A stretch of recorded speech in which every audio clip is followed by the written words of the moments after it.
You know what would be a fun game to play right now, guys?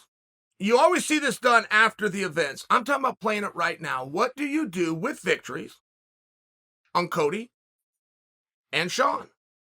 And I had my buddy Ryan ask me. They said, they're only separated by one fight on the card. Do you think we're preluding here? Do you think if they both win, they're going to fight each other? I had to remind my buddy, hey, you know what? Cody's actually down at 125, so I want to remind you guys of that too.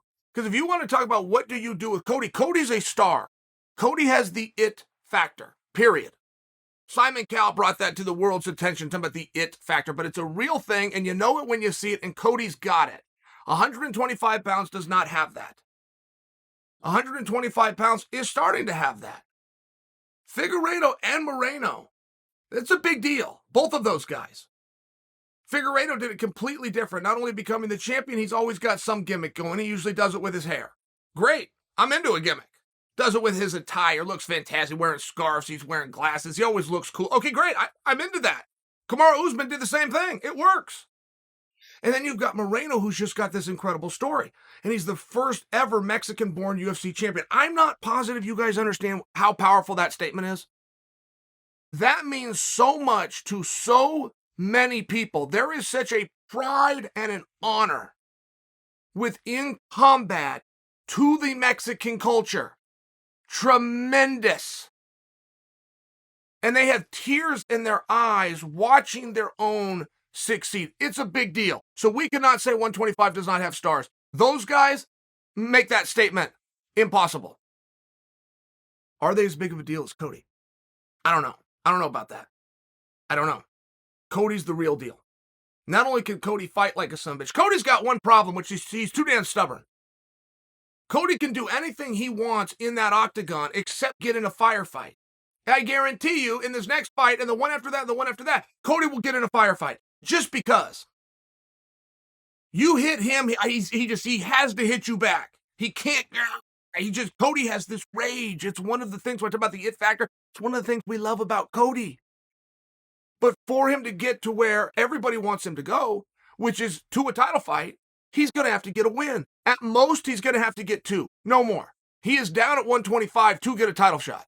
So he's got to prove he can make the weight class, go out there, have some level of success. Figueiredo, Moreno going to go take care of part 3. They're going to draw right into Cody. And if that calendar doesn't work out, Cody might slip one more in. Make no mistake, he's within 2 fights of being in the ring for a championship match. It's very exciting. I just don't want you guys to miss it. It's very exciting. 125 doesn't have that. 135 used to not have that. Dominic Cruz helped to get him on the map. And then Dominic Cruz got a whole bunch of people coming in and supporting that act. Jose Aldo comes to mind, and Frankie Edgar comes to mind. Uriah Faber always comes to mind. Now you got Dillashaw sitting out there. You got 2 champions in Jan and Sterling. 135's never been in a better position. So what do you do with Suga Sean?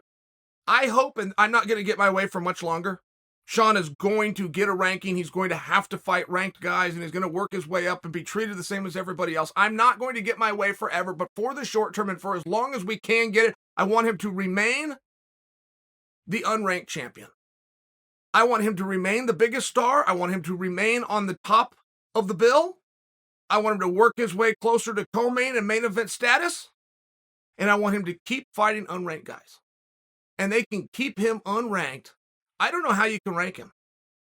I don't want him ranked. I don't know how you can rank him if he doesn't beat a ranked guy. You just take a ranked guy's spot away and throw somebody new in?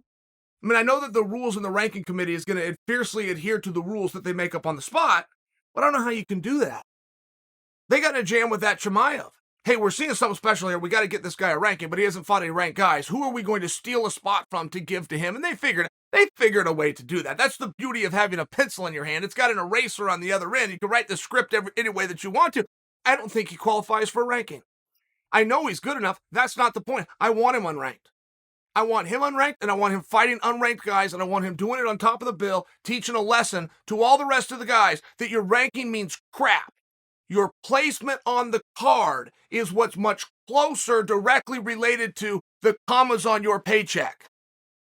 It's always been that way. It should be that way, and you're seeing it play out right now with Suga Sean. And I'm not looking to be a jerk to Sean's opponent. I'm not. I'm sure he's a perfectly nice guy who's worked very hard. I don't I just don't know who the opponent is.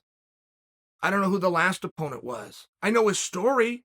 I know he was short notice and he wasn't in the organization. He fought his ass off and everybody gained respect. I even know that his first name was Chris. I'm not looking to dismiss them. I'm looking to prove a bigger point, which is I do know Suga Sean O'Malley. I do know where he lives. I do know his wife. I know how many kids he has. I know what he likes to do in his free time. I know that he is the undefeated, undisputed champion of the unranked. I know that one time he got called into question and had to go before the Sugar State Athletic Commission. I know all these things about him. Why? I don't go study more on Sugar Sean than I do other guys. I'm not bros with him. I've never even met him. Why do I know all of these things? Because he's told me. He's told us. He's told you. He's not afraid to get out in front of it.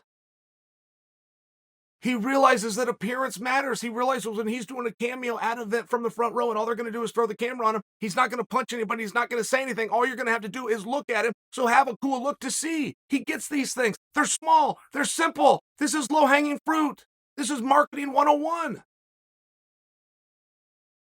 But he does them. All those little things add up. The way you bring your fingers into a fist, the way you extend it, the way that you turn your thumb down, the way that you protect your chin, they're all small things. But they add up, and you start getting wins. And wins turn into money, and money turns into opportunity. And you get enough wins, maybe it's for a title, and now you're going to take that with you the rest of your life. That's what a career is. No stone unturned. That's what Sean's doing. He's got a great gimmick right now. And there was a time, the reason I want this, the reason I want him to stay unranked and keep fighting unranked guys isn't just for the case that I just laid out. It's because there was a time when Sean was going after the ranked guys, and they treated Sean the same way that the ranked guys are currently treating Chimaev. Oh, you're not one of us. We're the little elitists. I'll only fight other little elitists that also have a number next to their name. I have no idea where the number came from or who wrote it down, but it's out there, and I saw it. It was on the internet. It must be so.